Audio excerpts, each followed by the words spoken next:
Welcome to Workplace Stories, hosted by Red Thread Research, where we look for the red thread, connecting humans, ideas, stories, and data, defining the near future of people and work practices.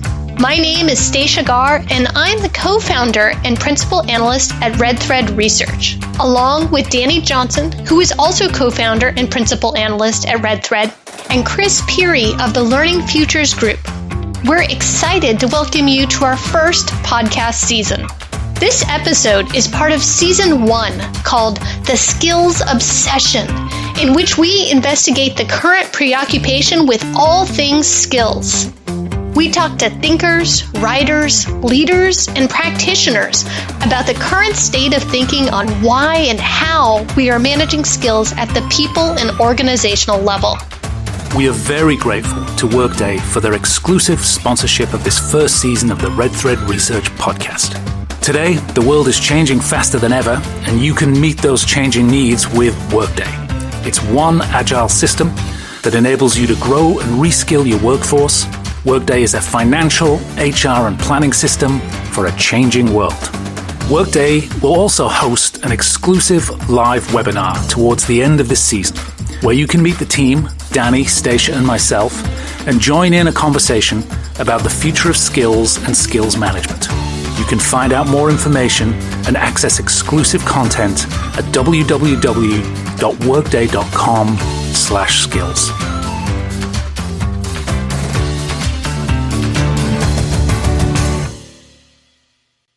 Everybody's asking, what will be the world in the future? And at a professional level, you need to be prepared for that. So what are the skills or competences, or what are the skills that you'll need one way or the other to succeed? That was Nuno Gonçalves, the global head of strategic capability building at food and beverage giant Mars. The interesting thing is that this is not only at an individual level, but we are also seeing this at the HR level. And we are also seeing this with CEOs, where a lot of the strategic documents that I see, a lot of the strategic conversations, has a big part of the capabilities of tomorrow, the capabilities of the future. Mars is a privately held company with a portfolio of confectionary, food, and pet care products and services. They employ 133,000 people and generate $40 billion in annual sales. They produce some of the world's best-loved brands, including Dove, Extra, M&M's, Milky Way, Snickers, and they take care of half the world's pets through their pet health services brands. Nuno has a really interesting perspective on skills because he's implemented a skills strategy in one organization and is just beginning to implement a new strategy in a different organization. If I look back to my 20-odd years career in L&D, I think we've been very tactical in L&D. We've been very tactical in talent. We've been very tactical in HR from my perspective. I think that the world is moving so fast, right? How can we equip ourselves to actually bring this intentionality? How can we equip ourselves to actually be faster? We think it'll be really interesting for people to hear his experience because he's just at the beginning of his second tour of duty, so to speak.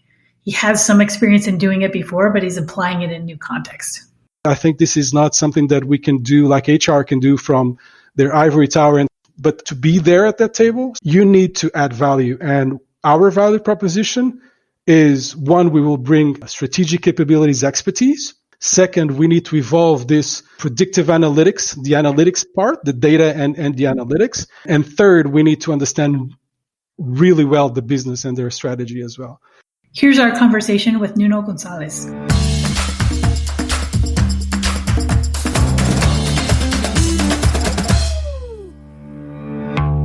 Hey, Nuno, we're thrilled to have you on our podcast, Workplace Stories by Red Thread Research. Well, thanks for having me, Danny. Excited to be here.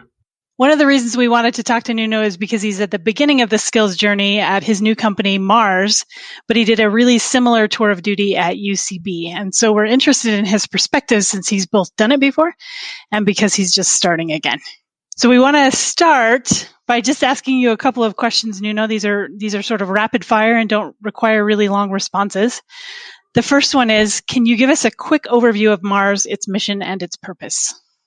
Mars is a company that has more than 100 years, family-owned company, and very purpose-driven. And I know that you guys have had on your last season focusing on purpose-driven organizations, and Mars is definitely one of them. Its motto, it's the world we want tomorrow, starts with how we do business today, which actually talks a lot about the sustainability and how we look to the future, while we know that we need to take actions today as well. Very cool. I think we all sort of recently learned that Mars is a candy company, obviously, but you also deal quite a bit in pet healthcare. Yeah, we do. Pet care started a few years ago. Obviously, Mars is known by our candies, our snacks and treats. It's also probably known for our food. And for me, one of my favorites is what we now call Ben's Originals, which is rice. I love rice, and it has always been the best rice ever. So it was good just now to be associated to some of the things that I do every day. Very good. Give us an overview of what your work is. What's your job title, and how would you describe what you do? So, job title is a little bit of a mouthful. So I'm the global head of strategic capabilities building for Mars. Basically what that is that we have been working on capabilities building with our Mars University. But what we want to do as well is to bring a little bit of what we call intentionality. So we want to really understand what are the capabilities of the futures, those that will be strategic for Mars and strategic on how the economy and society will evolve. And how can we build towards that and anticipate the need one way or the other? So it's an interesting role that combines both things. So the identification, understanding of what will be this future of work, future of talent, meaning what will be the capabilities that we'll need tomorrow, very connected with the strategy of what we call segments, our businesses, our enterprise strategy, kind of translating all that. And understanding what are the key strategic capabilities that we will need to win, right? That we will need to play, of course, but the ones that we will need to win moving forward. And then we have the building side with the Mars University, where we have roughly 11 colleges that try to build the capabilities that we need one way or the other. Today, probably more short term. What we want to do with this position is to anchor everything that we do in terms of capabilities building to our strategy, and probably longer term that will allow us to a bit of a leeway to be able to build the capabilities at the level that we need when we need it as well. I love that. I love that. Two ideas. First of all, you talked about intentionality, which I think is really key when we're talking about skills and capabilities. And the second thing is you talked about strategy, which I think goes in hand with intentionality. But it's great to hear that even your title includes an allusion to strategy, which isn't always the case with L&D. Give us a sense of what problems you're trying to solve.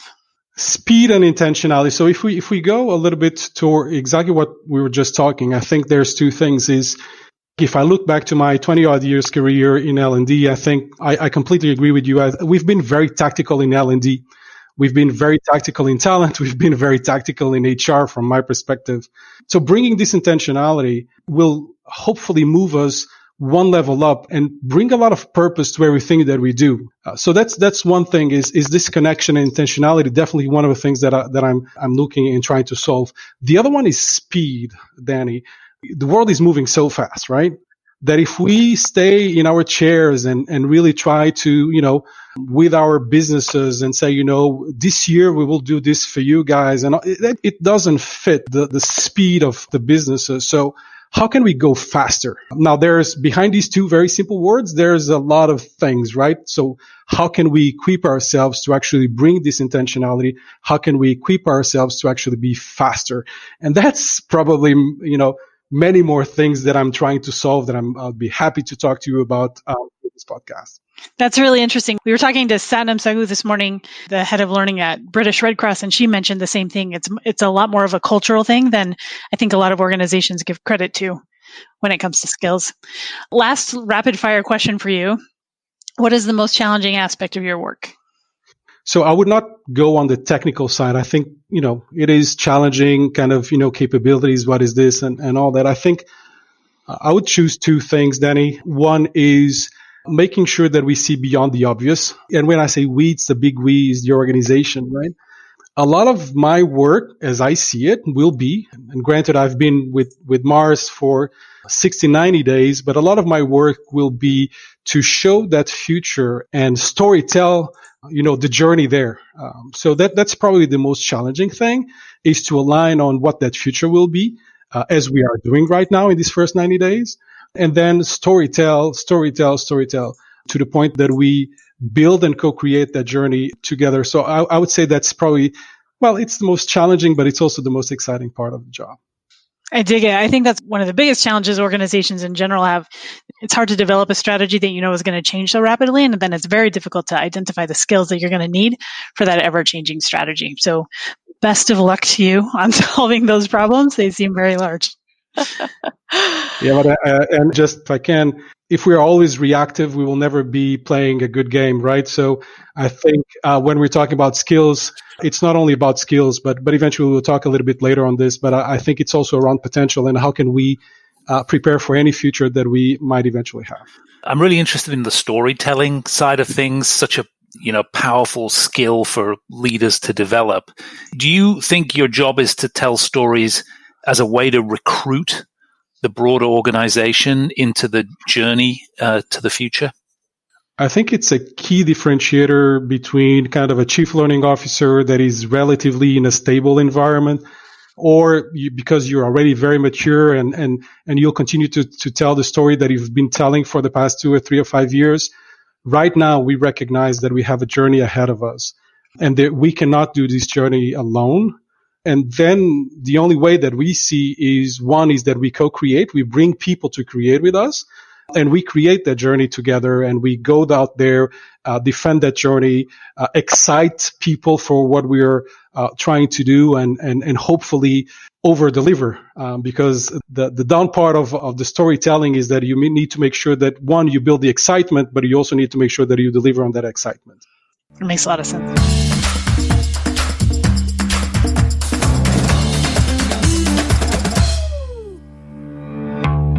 So this season is called the Skills Obsession. And so we want to spend a bit of time kind of just focusing specifically on skills. But skills is a broad concept. So we'd love to hear, what does that word mean to you, Nuno, when we say it and when you think about it in the workplace context? First thing that I do is that I always adapt to my audience, right? And the interesting thing is that more often than not, people don't really differentiate skills from competences, from capabilities, from all that, right? So I first try to adapt, and if they are educated, then it's probably good to clarify. Now, I can tell you how I define skills versus competences versus capabilities, if that's of interest. But on the storytelling, it's, if I'm going to talk about capabilities and competences and what my audience understands are skills, then I'm going to switch to skills and that's it, right? So you said, okay, on the skills and kind of definition, right? The way that we see it today. And I don't think there's one single company or person that has cracked the code, kind of this universal truth around skills, right? On one side, we see what we call competences, right? And competences for us is a mix between skills, knowledge, and behaviors, right? Knowledge meaning knowledge about something, behavior, obviously everything that you do and you demonstrate, skills around your application of the knowledge and how you're mastering that knowledge one way or the other, right? In turning it into a skill. So for us, skills are within the word competency. And if you have a mix of skills, behaviors, and knowledge on a specific topic, and you will increase your expertise on that topic, your experience on that topic, your level of competency will raise. So, but that is at an individual level, right? You have a competency and a specific competency that has a mix between skills, behaviors, and knowledge.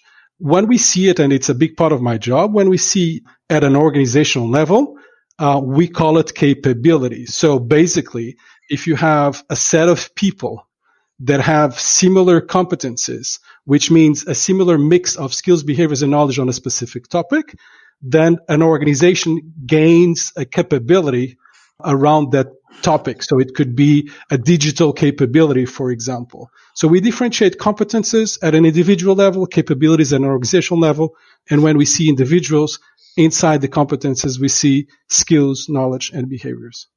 That's really helpful. And I think, one of the themes that we're starting to see in this podcast is kind of this distinction between the individual and the organization, and where kind of these concepts of skills and competencies and capabilities sit across those different ones. Yeah, I was just going to say, I think your point is really well taken. The most of the organization doesn't care what you call them. They just want to know what they need to do. And so I think it's really insightful that you are distinguishing them on the back end where the sausage is made, but providing sort of a united front to the organization in general. Kind of building on this, skills is become into the lexicon as, a hot concept here particularly in the last 18 months or so. Would love your take on why you think that's happening. Why has that happened, this focus on skills, when before we had all these other terms that would seem largely adequate?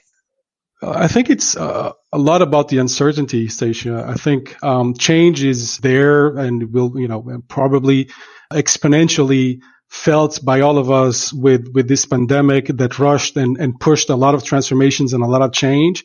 And everybody's asking, what will be the world in the future? At a professional level, you need to be prepared for that world one way or the other. So what are the skills or competences right? So what are the skills that you'll need one way or the other to succeed? The interesting thing is that this is not only at an individual level, because we've seen some research around kind of new generations that are wanting to and questioning more the skills that they will need in the future.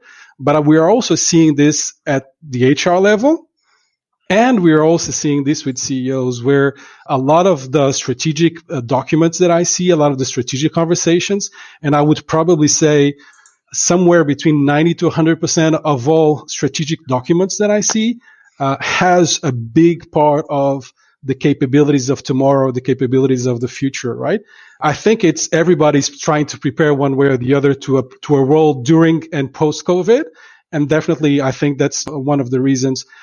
I believe also, if we add a second dimension, if you allow me here, Stacia, is that if we look a little bit back, and I'm doing a little bit of research here of the evolution of skills, right? You start seeing probably somewhere even before the Industrial Revolution that people were specializing in one particular skill, right? One particular skill set, right? Because you are a lawyer or you are a banker or right? So, because the world was much more linear.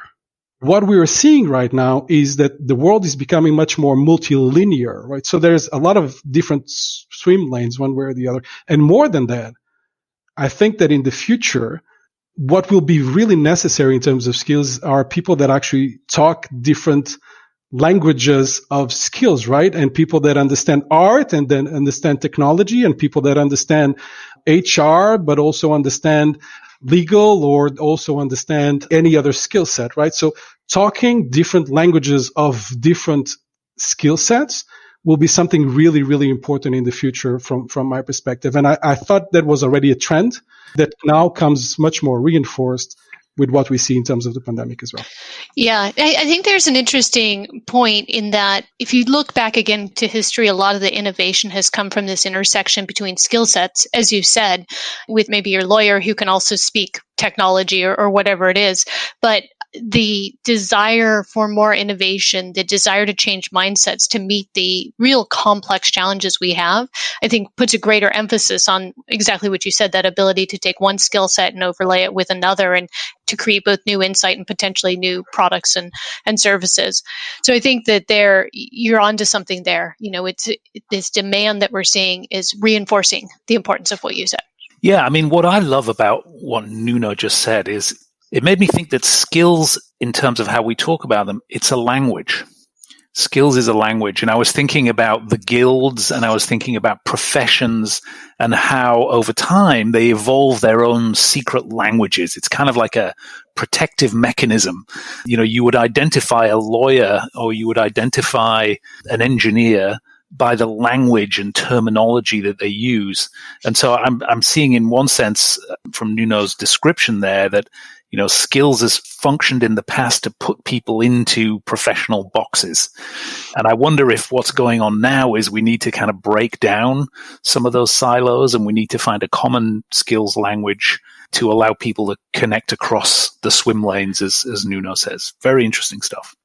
And Chris, we both were with USC a couple of years ago. And there's a story that stayed with me, and I think it will stay with me exactly to your point, is that at that moment I was with UCB. And as you know, one of the things that is very critical for us is medical and clinical development, right? The development of drugs and new molecules. And you might not know, but it's actually very, very kind of not only scientific, but very techy, right? You can see people with virtual reality glasses trying to understand and how enzymes behave and how you can copulate and put kind of two enzymes together and all that. What one of the people that was there actually said is, and he was one of the founders of one very important drug that is called Tamiflu. And he said, I would love in my lifespan to actually be able to generate many more drugs so that we become healthier and prosper as humanity. Now, the thing here is that typically we take 10 years to develop a molecule, right? Now, can we find a way to actually accelerate that? Obviously, on one side, you have all the regulators and all that. But on the other side, there's a lot of medical testing and a lot of trials and error. And what he said was, we need to find a way to compute information so quickly and to render information so quickly that we accelerate all that process one way or the other. It's not only trial and error. Then he got to think about it. What is the other industry that actually renders massive amounts of information? And he said, the movies industry, they render tremendous amount of information one way or the other. So he actually put together people from R&D engineers and all that, and people from the movie industry. And it was so interesting to say, he said, they could not understand each other. Their jargon, the way that they speak and everything, they could not understand each other. So he said it took them a good 6 months to find a common language. And what was that common language? Origami. Origami, not Latin. Origami, because through origami, they could actually mimic what was the shape of a molecule, and the guys could grab that and actually put that in a computer and then start creating the algorithms one way or the other. So talking the same language helps exponentially, and I think it will be one of the key drivers for the future as well. And sorry for the long answer, but I think it was just the perfect story to illustrate what you were just saying. It is a great story. That was the Center for Convergent Bioscience, and it was really all about how you get people with different skill sets and disciplines coming together, bringing their own special knowledge and capability to solve a really hard problem. And the first problem they had was language and language around skills. Very, very interesting.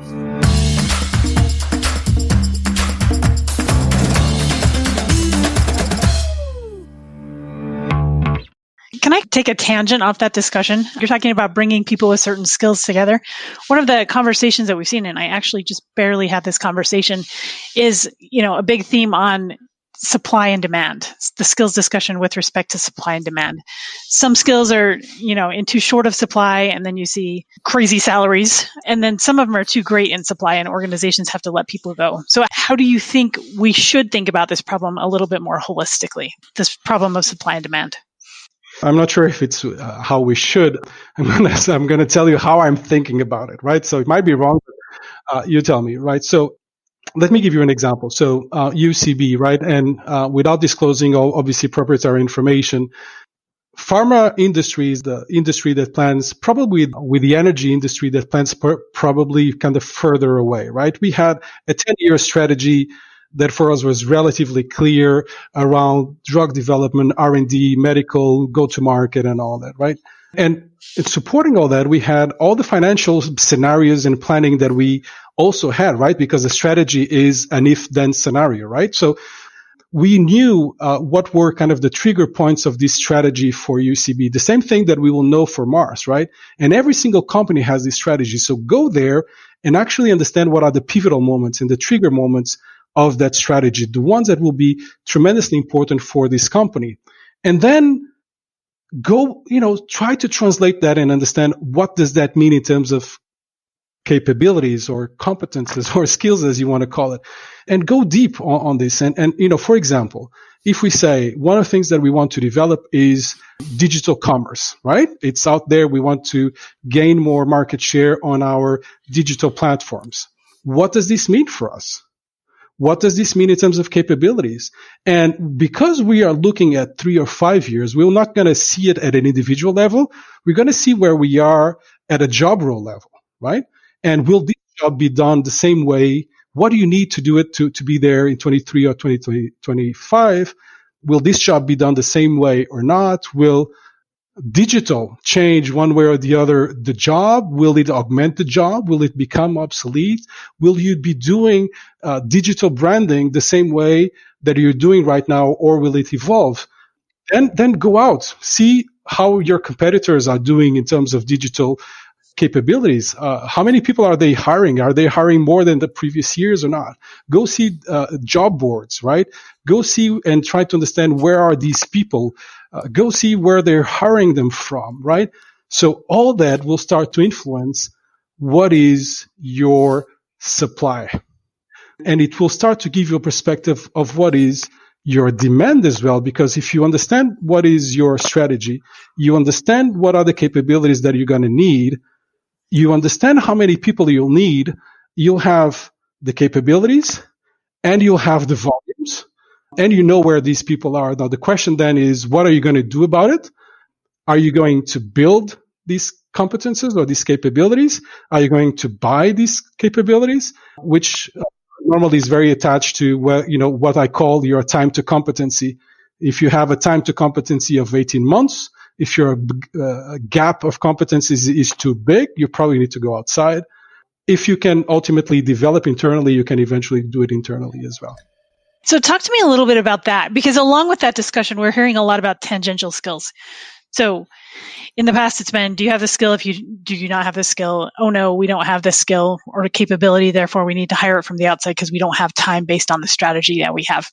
The pandemic has sort of thrown that into a little bit of question as organizations have gotten much better at identifying the skills that individuals have and working with them to sort of upskill them, which is cheaper, the research shows, and sometimes much more effective based on their tangential skills. One of the examples is a telecommunications company who had to shut down all their retail stores. But when they shut down the retail stores because of COVID, they had an immediate uptick in customer service needs. And so they took all of those retail employees and basically switched them over to customer service because it took very little time for them to ramp up. So give me a sense for, in your build, buy, borrow, bounce, and I think there was one more that you were talking about, scenario, how do tangential skills figure into that? Yeah, we call it transferable skills, tangential. I think it doesn't matter the term, but I think, let me give you another example of how we did this actually. So if we go back to UCB and to the pharma industry, one of the things that is actually very interesting is the when a drug loses a patent, right? Which means you lose protection, right? And imagine, you have a multi-billion dollars drug that loses a patent in the 1st of January.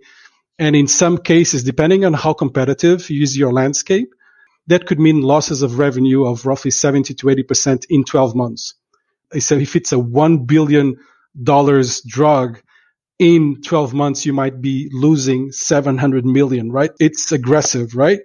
So one of the things that we were seeing, because we knew that there were some drugs on our pipeline that would lose their patent and their protection, we were understanding a little bit of what could be the impact, and we were trying to understand how could we delay some of these. There's some extensions and all that, but how could we delay as much as possible? Because as you understand, with these numbers, a delay of 2 weeks represents a significant amount of revenue as well for us. The other thing is, and we only had this perspective because we were doing this work and in parallel with other division, is that we then put together the two projects that we were doing in two different divisions, and then we overlapped, and then we say, okay, hold on, guys. In this quarter, because we're losing revenue, we're going to have to decrease cost, and we're going to have to decrease also the number of people that we have in this unit. At the same time, if everything goes well in our drug development, 3 months later, we're going to need 100 or 200 or 300 people that have a similar skill set than these ones, right? So probably if we were going to this exercise a little bit more blind without doing this analysis, we would probably have to let go some people or put them somewhere else and eventually hire others to the other business units. What we then said, listen, if this happens, because this was like 3 or 4 years ahead of us, if this happens, if everything goes as planned, then we're going to build and bridge the skill sets from one unit to the other, instead of actually letting go excellent talent and actually having to recruit others that ultimately, has a risk of the risks that we know in terms of cultural fit, in terms of performance, and so on and so forth. So that for me is one of the benefits of this intentionality. Remember in the beginning of the podcast that we were talking about intentionality is let's make sure that we do things intentionally and then with purpose as well, right? Which is something that Mark is very big on. So, okay, let me take a tangent off that one as well. In cases like that, where you're basically moving parts of the organization to other parts of the organization and reskilling them, like one of the biggest challenges that organizations are having today is that they don't understand the skills that their employees have, which kind of enables that mobility. It enables all kinds of stuff. I'm wondering if you have a sense for the type, and it doesn't have to be your own organization, but the types of data that are being used to discern those skills rather than just, one company we talked to sent around a spreadsheet and had everybody write their skills down, but I'm imagining there are better ways. How have you done it, or how have you seen that done before? I'm battling with this right now because I think I've seen the most complex and the most simple and the most approaches to all of this. And the thing here, Danny, is the world moves so fast that if you're going to use something that will take you 6 months to update, by the end that you actually do that, you're already kind of obsolete one way or the other. So I'm not sure I'm answering to your question, but the question that I have in my mind is, because I think it's not only about skilling or reskilling. I think we're neglecting one thing that for me is really important, which is potential. Okay. Because for me, if you're actually able to crack that code and decipher what potential means to you as a company, I would take any day someone that has probably 50% of the skills that I need right now, but 80% of the potential that I need, than someone that is a full expert but will never do anything else but that skill set one way or the other. So yes, I understand that we see kind of different companies and skills cloud and talent marketplaces and making sure that we bridge opportunities with skills, that we accredit and we credential the skills one way or the other, which I think is good. I haven't seen, by the way, companies doing that in a way that I say, oh my God, this is really the way that needs to be done. But theoretically, it makes a tremendous amount of sense. Can we have people kind of referring or, making, one way or the other, assessing your performance and making sure that you connect your performance with some of the social confirmation and accreditation of your skills? I think it's great. And it will be eventually a combination of different ways. On the other side, I think and I feel that we're neglecting potential. And how can we, because we don't know what are the skills that eventually we will need in 5 years from now, can we equip our organizations with a workforce that can deal with anything? Doesn't matter if we turn right or left, or if we have COVID 20, 21, 22, if we have something else happening in the future. So I would say both reskilling and potential. I'm not sure if I've answered your question. No, you absolutely did. And I think a lot of companies are sort of struggling with that idea, which is where a lot of them are talking about some of the competency models and performance data that also feeds into, where people go and how capable they are to fill positions and do tasks in the future. I love Nuno's point here about motivation and personal motivation. It's like a whole other factor that we can sometimes miss if we're just focused on codifying and the structuring some view or some model of skills. And also what we know about the skills we have in the organization are typically done through the lens of existing organizational structures like job descriptions and so on and so forth. What I loved in our call this morning with Satnam was where they work with volunteers and they don't have a lot of data about people. They just asked, like, who has this skill? And it turns out that people had not just the skill, but the motivation to apply it. And that was very strong in her case. So I like that idea. Yeah. I think you raise a good point. There can be, in our effort to kind of create structure and the like, it can kind of fall down underneath that structure. Yet, as kind of the data person here, feel we need to have some structure, some data, some sources for this information. And so I'm wondering if you can talk about either your previous organization or at Mars, how you're thinking about kind of the data side of this, about the identification of skills, and where do you get that information from, and how do you verify or credential it and the like? Well, two things. One, I'm with you 110%. I think for us to be able to really even play the game of what will be the strategy, what the world will look like, and all that, it cannot be just, what I think the world will look like. Is you need to educate your decisions and your perspectives of the future. And you need to be able to be, and we talk about kind of prescriptive analytics and predictive analytics and all that, and that requires data and quality of data that somehow you need to feed from different systems, or you need to have pools of data that are credible, and you need to be able to have the ability to master those data as well. And I'm going to be very transparent here. We are in a journey of data at Mars. We were in a journey of data at UCB. We were in a journey of data before at Sanofi.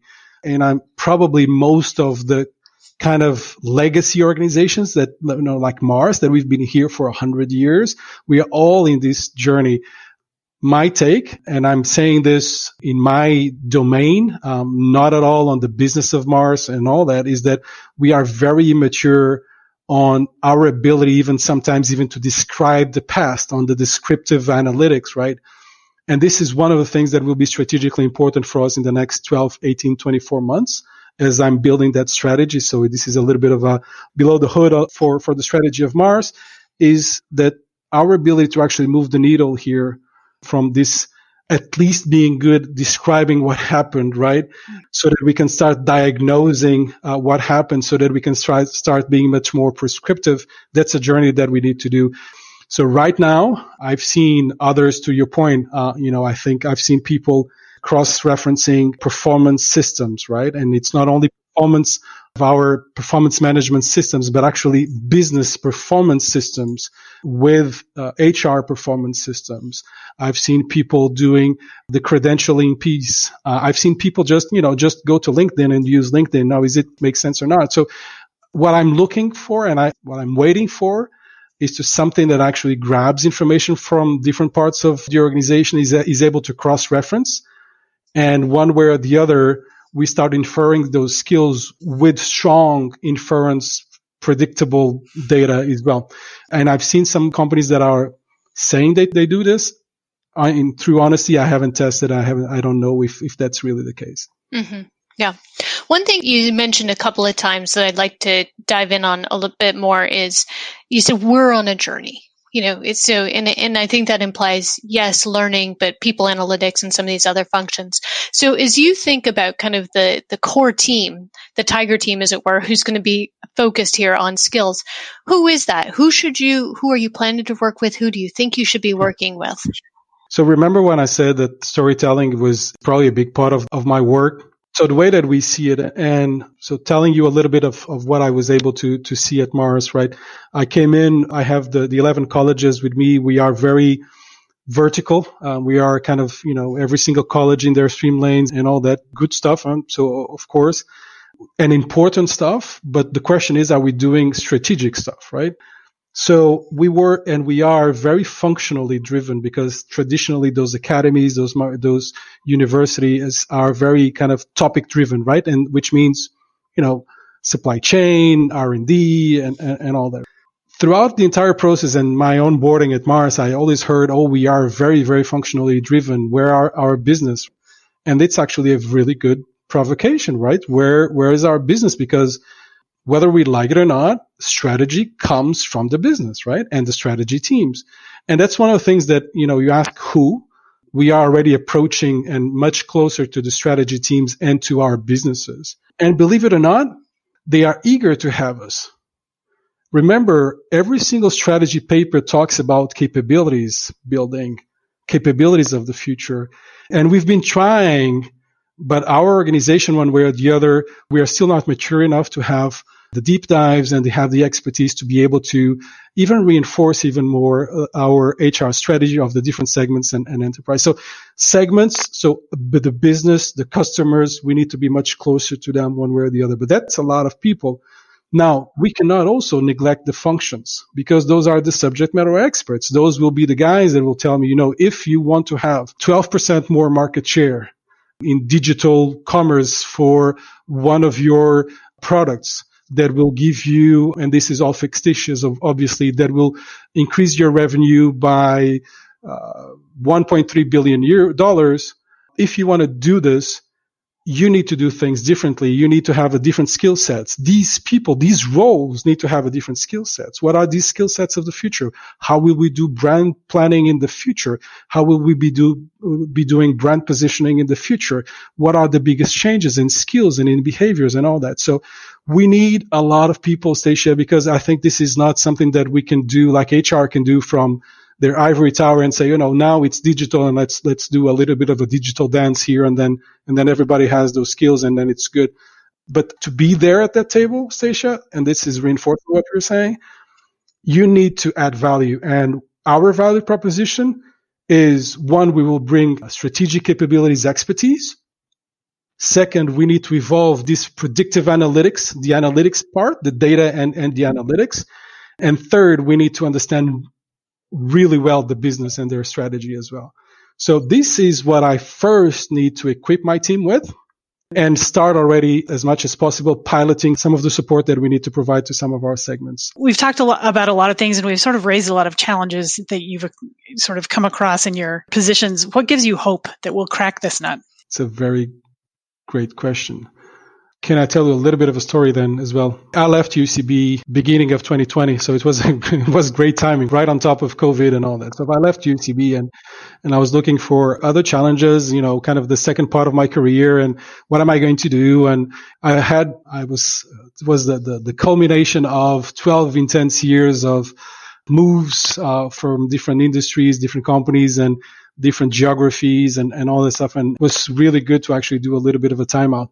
And word travels fast. And, I was having different conversations with different people, companies contacting me. And while I was not necessarily ready to jump on the first thing that would show up, I said, listen, I'm going to go where my gut tells me to go. My gut has done good stuff in the past. So I kind of tend to go with my gut in some important decisions. And the first conversation that I had with Mars, those kinds of conversations that you get at the end of those conversations and you get more energized at the end than in the beginning. Oh, this is really cool. Is it kind of very clear? Are we really kind of, well, probably not, but it's really cool. And then it kept on happening. Second conversation, third conversation, fourth conversation. I said, listen, this cannot, it's different people. Something one way or the other. There's something in the sauce. There's something in the water at Mars, right? And I decided to join Mars because of people, because of not necessarily how good we are. By the way, I do love the M&Ms, of course, right? But because it seems to be an organization that has really good people, that has a proven track record to do the right things. And if you ask me around hope, I would put my money a lot on that hope on the people that I have surrounding me. And when I say surrounding me, I say my boss, I say the CEO of the organization, because I do believe that because we have that track record of doing the right thing, that we will continue to do the right thing and to become a better organization as we move forward. That was a perfect answer. We want to thank you for being here today, Nuno. Just a quick question. How can people connect with you and your work?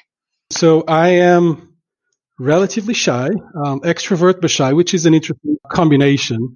And I tend to downgrade a little bit of what we're doing. And sometimes I'm having conversations with you guys and you guys say, come and talk. And I say, really, is it really kind of podcast material? And I don't post enough. But listen, I think if there's interest, I am on Twitter.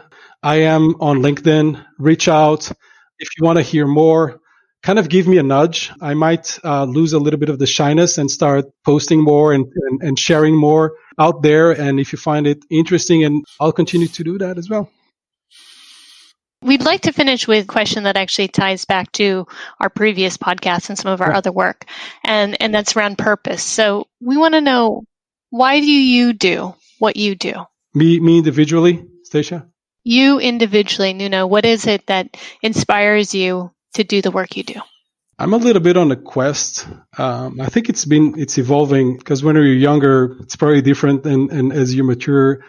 Back in 2018, I went to Stanford and spent 6 weeks there it's a very humbling experience if you haven't done it, right? Because you think, you had like 20 years of your career and you've done good stuff, and, you're a VP of whatever, and then you go to Stanford and there's like 200 people and you're like kind of the underachiever of those 200, right? And you have people that are driving the GDP of South Asia and all that stuff, right? So what that taught me was people were literally trying to change organizations, trying to change the world. And that was so much of a significant shift for me, because I couldn't see beyond my life, right? And when you're climbing a mountain and there's a little bit of a fog, and then you say, oh, I'm almost at the top, and this is only what I see, and then you just pass the fog, and then you see, oh shoot, there's not only much more mountains, but the mountain is much higher, right? You have the double there. And I think, I believe, and that's some of the work that I'm trying to do with startups and with some of the investment funds. I really want to help change the world. I'm not changing the world by myself, but I want to be there. I want to be in the room, where we change the world one way or the other. If I can contribute, that's more of a philosophical perspective, but that's what I'm trying to do, Stacia. All of us here are on that effort, change the world through the work that people do in the workplaces that they work in. So thank you for being in the room with everyone here and everybody who I'm sure is listening to the podcast. Well, it is my pleasure. Thank you so much, guys. Thank you for having me. Thanks for listening to the Red Thread Research Podcast about the near future of people and work practices. Please subscribe and rate us on the podcast platform of your choice and share with your friends and colleagues. You can find additional materials, including our research and research agenda, at www.redthreadresearch.com. We're very grateful to Workday for their exclusive sponsorship of this first season of the Red Thread Research Podcast. In a world that's always changing, you need a system that helps you adapt. A single finance, HR, and planning system from Workday is helping organizations of all sizes meet the future with confidence. Workday will host an exclusive live webinar at the end of this season, where you can meet the team, Danny, Stacia, and myself, and join in the conversation about the future of skills and skills management. You can register for this webinar and find exclusive content, including a transcript of all the episodes, at www.workday.com/podcast.